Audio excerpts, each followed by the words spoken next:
맥도날드 준비했습니다. 네, 아유 준비하기 너무 편했어요 오늘은. 뭐 이 기업이 어떤 기업이고요도 안 해도 돼. 자, 그렇죠. 맥도날드입니다. 자, 시티그룹의 존 타워란 애널리스트가 맥도날드에 대해서 보고서를 냈습니다. 뭐 제목만 쫙 그냥 제가 잡았던 것은 이제 맥도날드 호시절 끝났다. 킹달러의 투자 매력이 뚝 떨어졌다. 뭐 이렇게 좀 정리를 해보시면 될 것 같은데요. 투자 의견 중립은 그냥 유지를 했습니다. 네. 그러니까 아무래도 이 존 타워는 계속해서 좀 약간 부정적으로 좀 봤던 것 같아요. 맥도날드에 대해서. 뭐 부정적이라보다 중립으로 봤던 거죠. 자, 그리고 목표 주가를 기존 275달러에서 246달러로 11% 하향 조정을 했습니다. 그러면서 90일간 부정적 관찰 대상으로 지목을 해서 더 볼 거야. 정말 어떻게 되나 뭐 이렇게 해서 여전히 더 내릴 수 있다라는 가능성을 또 남겨뒀다고. 하향 조정 경고죠. 약간 그런 거예요. 예. 저희 신용 평가할 때 하는 것처럼. 네, 그렇습니다.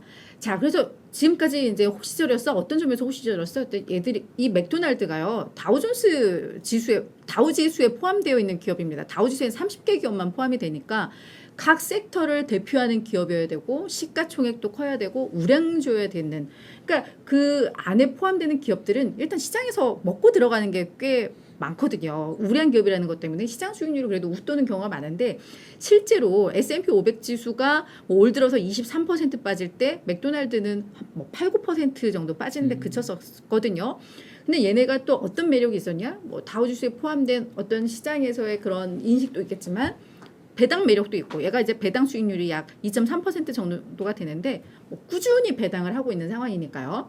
뭐 배당 매력도 있고, 얘가 어떤 경기 방어주 측면, 그러니까 경기가 꺾여도 얘 햄버거는 미국에서는 되게 싼 음식이라고 뭐 정리가 되니까 뭐 그래도 소비에 큰 타격이 없어. 그러니까 이제 경기 방어주의 느낌. 그리고 얘들이 계속해서 견조한 매출 성장 등으로 높은 평가를 받아왔다. 하지만 존 타워가 봤을 때 단기간 내 이 분위기가 반전될 것 같아 라고 이야기를 했거든요. 왜? 일단 맥도날드는 전 세계를 배경으로 일을 하는 곳이잖아요. 그러니까 결국 이 강달러가 이제 문제가 될 수 있는데, 특히나 얘가 유럽 시장에서 좀 빠르게 성장하면서 유럽의 성장 모멘텀이 꽤 기대가 됐던 그런 상황인데, 지금 유럽의 화폐 가치가 이제 쭉쭉 떨어지고 경기에 대한 우려가 나오고 있고 높은 인플레이션에 지금 되어 있는데, 특히 겨울에는 에너지 가격이 더 오를 수 있어서 유럽 경기에 대한 우려가 커지고 있잖아요. 그 성장 모멘텀이 이제 꺾일 수 있다라는 것.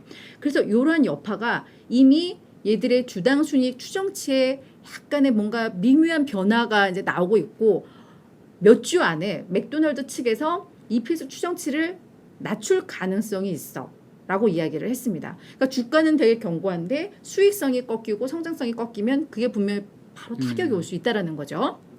그리고 또 하나는 밸류에이션 매력이 더 이상 없어, 상실했어인데, 얘의 EV 에비타를 보니까 시장 대비해서 그 상대적으로 평가를 했을 때 그게 사상 최고 수준까지 올라와 있어서 더 이상의 이제 밸류에이션 매력도 그런 없는 상황이야. 그러면 지금 이러한 리스크 요인들을 만회하려면 결국 미국 시장에서 성장을 해야 되고, 맥도날드가 미국 시장에서 성장하는 건 맞아.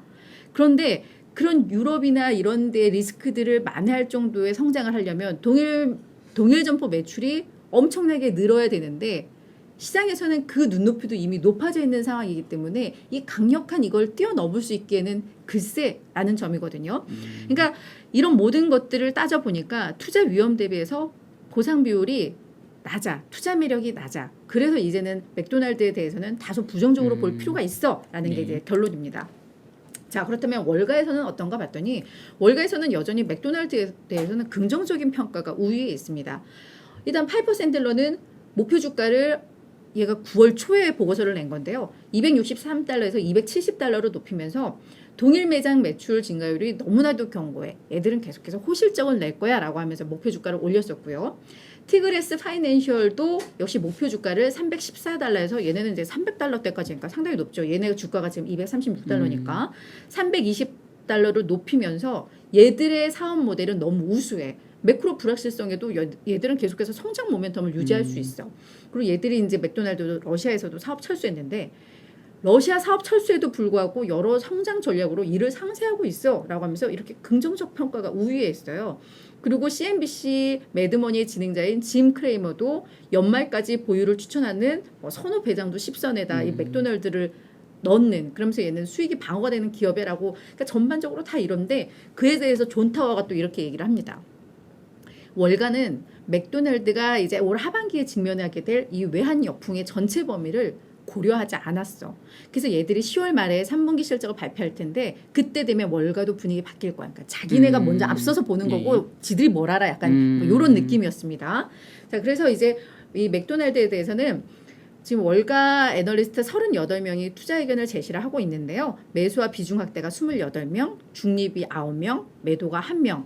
그리고 평균 목표 주가가 약 281달러라서 현재 추가 상승 여력은 그래도 한 20%가 있다고 보는데 지금 존 타워의 이야기대로 이 환율 역풍을 맞아서 이제 3분기 실적이 그때 뭐 가이던스나 이게 약간 불안해진다면 월가의 분위기가 좀 바뀔 수도 있겠다라는 그런 일종의 위험 신호가 나오고 있다. 해서 이제 맥도날드를 좀 준비를 해봤습니다. 근데 저도 퀘스천 마크가 달러 절상 속도로 보면 상반기가 훨씬 가팔랐는데 지금 이제 달러 고점에 대한 얘기들도 사실은 좀 나오고 네네네. 있는 상황이고 더 올라간다 그래도 사실은 올 상반기 상승률이 워낙 높았었기 때문에 만약에 저조치를 했더라면 좀 더 일찍 했어야 되는 거 아닌가. 지금 와서 맞아요. 하는 게 사실 2분기 실적 보면 아니 강달러 엄청 잘 방어했거든요. 맥도날드는. 그러니까 저는 조금 근데 그 얘네가 계속 유럽 성장 모멘텀이 많이 부각이 됐었는데 유럽 시장에서의 부진을 미국 시장에서 다 만회하기에는 지금 좀 어려울 것 같아라는 거일 것 같아요. 그렇죠. 뭐 본인 전망인 거니까. 네, 맞습니다. 그렇다고 제가 이게 맞아가 아니라 이런 의견이었다니까 이건 한번 좀 보시면 될 것 같습니다. 알겠습니다.